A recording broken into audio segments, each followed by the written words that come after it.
HOA Karen fined me for planting roses. Then discovered her best friend's name hidden beneath them. The morning sun spills golden over the manicured lawns of Oakridge Estates, a neighborhood so pristine it looks airbrushed. Birds chirp, sprinklers hiss, and Maya Carter kneels in the damp earth of her front yard, fingers pressing a rosebush into freshly turned soil. The scent of petals and earth fills her lungs. Finally, she thinks, something alive in this plastic-perfect place. Her phone buzzes again. The third HOA notice this week. Violation. Unapproved flora. Fine. $200. Remove immediately. Maya's jaw tightens. She wipes sweat from her brow, smearing dirt across her dark brown skin. Across the street, Mrs. Langley's hydrangeas burst in riotous pinks and blues. Asterisk no violation there. Asterisk Mr. Henderson's gnome collection grins from his lawn. Asterisk no fines for him. Asterisk but Maya's roses? Unauthorized. The HOA president, Deborah Whitmore, cruises past in her white Lexus, sunglasses perched like a crown. She doesn't stop. Doesn't have to. The message is clear. I'm watching. Maya's chest burns. She's lived here 2 years. 2 years of, your wreath is too seasonal. Your fence is the wrong shade of beige. Asterisk, your son's basketball hoop is an eyesore. Asterisk always her. Never the white families with their unchecked decorations. Her fingers dig into the soil. Beneath the surface, something clinks against her nails. Metal. She frowns, brushing dirt away. A rusted nameplate. Lillian Cole. 1942. Asterisk asterisk. Maya's breath catches. Who? A shadow falls over her. Deborah's voice drips honey and venom. TSK TSK. Digging without approval? That's another fine. Maya's pulse thrums. This isn't about roses. And beneath her knees, the earth whispers a secret. Maya's fingers freeze over the nameplate. The metal is cold. The engraving weathered but unmistakable. Asterisk Lillian Cole. 1942. Asterisk. Deborah's designer heels click against the pavement as she steps closer, her shadow stretching over Maya like a threat. You know the rules, Maya, she says, voice syrupy with fake sympathy. All landscaping changes require board approval. And roses? They drop petals. They attract bees. It's a liability. Maya exhales slowly, steadying the tremor in her hands. Mrs. Henderson has a whole beehive in her backyard. You've never fined her. Deborah's smile doesn't reach her eyes. Apples and oranges, sweetheart. Now, are you going to remove those bushes? Or do I need to call a landscaper? You'll cover the cost, of course. Of course. Maya's nails bite into her palms. She wants to scream, wants to fling the dirt in Deborah's perfectly contoured face. But she doesn't. Instead, she tilts her head, feigning compliance. I'll take care of it. Deborah's smirk is victorious. Good girl. The moment Deborah's Lexus purrs away, Maya's phone lights up. A text from her neighbor, Javier. She hit the Parkers too. Fined them for excessive cultural decor after they hung papal picado for Cinco de Mayo. Maya's stomach twists. She glances back at the nameplate half buried in the dirt. Why was it here? Who was Lillian Cole? That night she digs deeper, literally. Under the glow of her porch light, Maya carefully excavates the soil around the roses. Her shovel strikes something solid. A small, rusted box. Inside, yellowed papers, a faded photograph of a black woman in a 1940s dress, and a deed. Oakridge Estates, Lot 14. Owner, Lillian Cole. Asterisk asterisk. Maya's blood runs cold. This was her house. And then headlights. Deborah's car idles at the curb, her silhouette sharp behind the wheel. Watching. Always watching. Maya shoves the box under her sweater, heart hammering. Because now she knows. This isn't about roses. It's about buried history. And Deborah Whitmore is terrified of what's about to be unearthed. Maya doesn't sleep. The deed, the photograph, the nameplate. They burn a hole in her mind. By sunrise, she's at the county records office, digging through archives with the desperation of a woman who knows she's standing on stolen ground. Lillian Cole, the clerk murmurs, squinting at the microfiche. Oh, oh wow. The screen flickers with a scanned newspaper clipping from 1947. Local woman forced out after violent threats. Developers seize property under eminent domain. A grainy photo shows a black woman, Lillian, standing on the porch of Maya's house, her face defiant as white men in suits loom like vultures. Maya's stomach drops. Oakridge Estates wasn't just built over farmland. It was built over a lie. Asterisk asterisk. Deborah is waiting when Maya gets home. You've been busy, she purrs, arms crossed, blocking the front door. Visiting city offices without proper attire? Maya had worn jeans. Deborah says it like a crime. Maya doesn't flinch. You knew. Deborah's smile is razor-thin. Knew what? This land belonged to Lillian Cole. The HOA, hell, this whole neighborhood, was built because she was run out. A flicker in Deborah's eyes. Fear. Then fury. You're delusional. Asterisk asterisk, she snaps. And you're violating 3 more bylaws. Unapproved excavation, defamation of the board, and asterisk asterisk. And what? Being black on your property. Maya's voice cracks like a whip. Neighbors peek through blinds. Deborah's face flushes scarlet. You'll hear from our lawyers. The retaliation is swift. By noon, Maya's mailbox is stuffed with violation notices. Asterisk grass too long. Garbage cans visible. Suspicious activity. Asterisk a $500 fine for emotional distress caused to the board president. Javier texts. She just called ICE on the Garcias. Their son's a citizen. Maya's hands shake. She needs proof, something undeniable. Then she remembers. The HOA's founding documents. The community center is locked, but the janitor, Mr. Ruiz, lets her in after hours. Be careful, he mutters. Deborah's daddy was the first HOA president. This whole place is built on his legacy. The file room smells of dust and secrets. And there it is, asterisk asterisk, a 1948 ledger, signed by Deborah's grandfather. Asterisk asterisk. Payment to Lillian Cole, $1. $1. For a house. For a life. Maya snaps photos just as the door creaks open. Looking for something? Deborah's voice is ice. Behind her, a cop. Maya's breath stops. This woman, Deborah sighs, is trespassing. The cop steps forward.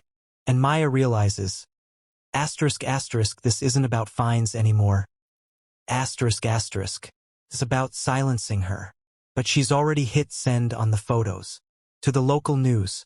To the NAACP. To everyone. Game on. The cop's hand hovers near his belt. Near the thing Maya refuses to let herself fear. Ma'am, he says, voice flat.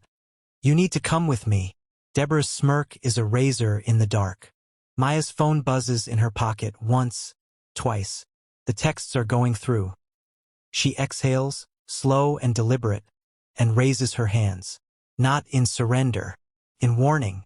Officer, she says, too calm. Do you know what eminent domain fraud looks like? The cop hesitates. Deborah's laugh is too sharp, too loud. Oh, please. Asterisk asterisk, she sneers. You think some old paperwork makes you a lawyer now? She turns to the cop. She's delusional. Look at her. Digging up dirt, spreading lies. Asterisk asterisk. Lillian Cole wasn't a lie. Maya's voice cuts through the room. And neither is this. She pulls out her phone. The screen glows with the ledger photo. Asterisk asterisk $1. Paid to a black woman for her home. Asterisk asterisk, the cop's eyes flicker. Deborah lunges, but Maya steps back, thumb hovering over send. Touch me, Maya murmurs. And the Washington Post gets every document in this room, including the one where your grandfather called this neighborhood a asterisk white utopia. Deborah freezes. The cop's radio crackles. A dispatcher's voice cutting through the tension. Unit 12, we've got media at Oakridge Estates. Possible civil rights story. Advise caution. Deborah's face drains of color. Maya smiles. Oops. The showdown spills into the street. News vans line the curb. Neighbors gawk from porches. And Deborah, Asterisk perfect, polished Deborah asterisk is unraveling. This is harassment. She shrieks at the cameras. That woman stole documents. Asterisk asterisk. Documents you hid. Asterisk asterisk. Maya fires back. She doesn't shout. She doesn't have to. The microphone catches every word. Just like you hid Lillian Cole. Just like you hide every racist rule you enforce. A reporter thrusts a phone in Deborah's face. Asterisk asterisk. A viral tweet with the ledger. Asterisk asterisk. Care to comment on your family's $1 purchase? Ms. Whitmore? Deborah's mouth opens. Closes. Then, asterisk asterisk. A scream of tires. Asterisk asterisk. A silver sedan skids to a stop. An elderly black woman steps out, her gaze locked on Maya's roses. On the unearthed nameplate. Lillian was my aunt, she says, loud enough to silence the crowd. They burned crosses, called her uppity, and now you… Asterisk asterisk. She turns to Deborah. You live in her house. Fine her for roses. The cameras swarm. Deborah stumbles back, mascara smudging. I didn't. I inherited… Asterisk asterisk. You benefited… Asterisk asterisk. Maya snaps. Just like your grandfather. The cop shifts uncomfortably. The reporters lean in. And Deborah, in a last, desperate snarl, hisses. You'll never prove anything. Maya reaches into her bag, pulls out the rusted box, and lifts the lid. Lillian kept a diary. The crowd gasps. Deborah stops breathing. Maya opens the journal to a marked page. July 12, 1947. The HOA men came today. Told me I don't belong. But I built this house. I belong here. Silence. Then asterisk asterisk. A single camera flash. Asterisk asterisk. And Deborah's empire of lies begins to crumble. For a heartbeat, the world stands still. Then chaos erupts. Reporters surge forward. Microphones thrust in Deborah's face. Voices overlapping in a frenzy. Ms. Whitmore, did you know about the forced eviction? Is it true your grandfather orchestrated the seizure of black-owned properties? Care to explain the $1 payment? Deborah's perfectly manicured hands tremble as she shoves through the crowd, her designer heels catching on the pavement.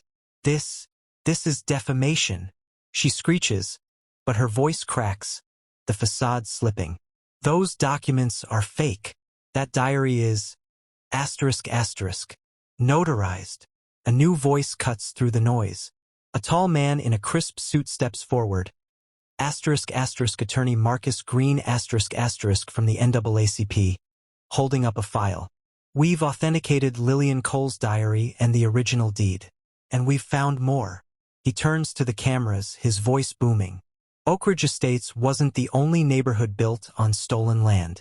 The Whitmore family systematically targeted black homeowners in the 1940s, using fake HOA regulations and violent intimidation to force them out. Maya's chest tightens with vindication. Deborah's face goes slack. Then asterisk asterisk. A phone rings. Asterisk asterisk. Deborah fumbles for it, her breath ragged. Daddy? The crowd leans in. A man's voice, loud enough to be heard through the speaker, roars. What the hell did you do, Deborah? The news is calling me a racist. Deborah's father, the former HOA president. The crowd gasps. Deborah's lips move soundlessly, her perfect world collapsing in real time. Then asterisk asterisk. Another twist. Asterisk asterisk. Ms. Whitmore. A woman in a city official's blazer steps forward, flanked by 2 police officers. We're opening an investigation into Oakridge Estates founding documents, and we're placing you under review for discriminatory practices. Deborah stumbles back. You can't. I didn't. Actually, Marcus Green interrupts. She did. He holds up a USB drive. Security footage from the community center. Deborah altering HOA violation records to target minority homeowners. The crowd erupts. Maya locks eyes with Deborah. Asterisk finally asterisk. The predator becomes the prey. Deborah's voice is a whisper. You bitch. Maya smiles. No justice. The fallout is swift. By nightfall, Deborah is suspended from the HOA board pending investigation. The city freezes all HOA authority over Oakridge. Hashtag Oakridge Lies trends nationally, with historians digging up more stolen properties. But the final blow?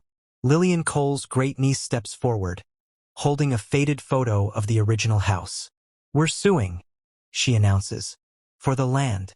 For the lies. For Lillian." Deborah's mansion, Lillian's house could be repossessed. Maya stands in her yard, the roses now in full bloom. Javier whistles. "Damn, you buried her." Maya touches a petal. Soft, alive, just like the truth. "No," she says, "Lillian did." And somewhere, beneath the soil, a ghost smiles.